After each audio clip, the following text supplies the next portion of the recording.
The best way for a conservative woman who wants a traditionalist man who takes the first initiative and provides to attract that is to be loyal, because loyalty creates trust. And the traditionalist man has to feel comfortable that if he chases you, takes the first initiative, pushes, and goes after you, he's not wasting his time. You see, you attract what you are. Women complain, why are men illoyal? Why is my man cheating on me? Why don't I have good sex? That is what you are creating. Why is the man cheating on me? Why is my man illoyal? Why can I not trust my man? There are plenty of righteous men out there that are loyal and you can trust, but you don't attract that. You don't attract those men. You have an ego that is created by society and feminism. So you attract men that lie to you. How? So the male libido, like, I'm sorry guys, but we agree with Andrew Tate. Men are like Andrew Tate. Sorry, that's the truth. We are like Andrew Tate. That is how the testosterone works. It's rough, it's politically incorrect, it solves problems, and it doesn't like to submit to anyone, because the nature of the male libido, the sexual drive, is that we want to do for ourselves. And we want a lady to support us in that sort of war against the world or nature or what have you.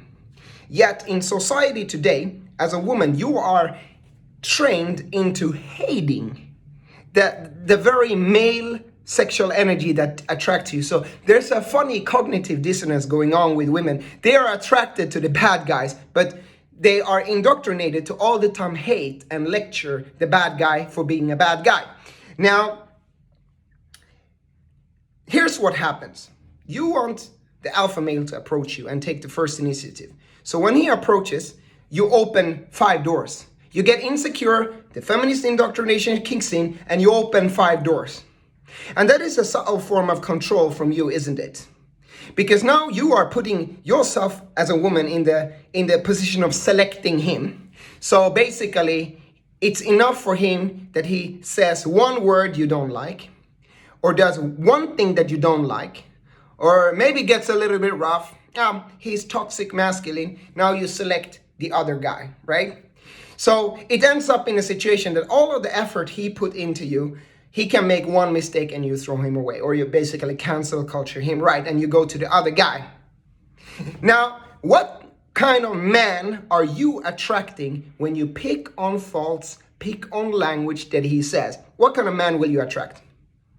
What kind of man are you going to attract with this feminist indoctrination? You want to lecture men, you want to control men, you want them to all the time exactly say the right words and be calm, nice, and patient. And when you're yelling, he should be patient.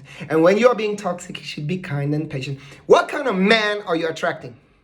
Because no man is like that. You will attract the narcissist. You will attract the hustler, the player. That's the only kind of man who is going to take that kind of abuse from you and your sensitive ego all the time wanting to hear what you want. You will attract the wrong kind of guy. You're going to attract the guy who's going to study you. He's going to find exactly what you want to hear, and he's going to give you a nice story. And what's going to happen? He's going to cheat on you, and he's not going to be there for the children. And then you're going to complain that men are shit. No, men are not shit, but you don't see the righteous man. Because the righteous man is flawed. He has rough sides. But you can't handle someone who has rough sides. You want him to be perfect. Otherwise, you put yourself into this kind of situation that you have 5 doors open and you can reject him. Well, then you're going to get the narcissist. So, you have yourself to blame. Now, what's the hope here? Is the light at the end of the tunnel? Yes. We men, I would suggest to you, are more simple than women think. Don't listen to other women saying how we men are. That's bullshit. We are more simple. It's not about you have to be in a certain way. You have to do all of these kinds of things. It's not about, it's just about loyalty, because loyalty creates trust. The rest, you see, men are not so picky with small things. You can spend hours and hours and hours fixing your nails. Yeah, it might be a nice detail with the nails, but most men are not that detail oriented or exactly what kind of haircut you want. Sure, be attractive and beautiful and stuff, but men are not so small-minded, or you sometimes do this or you do that. It's more about loyalty and trust.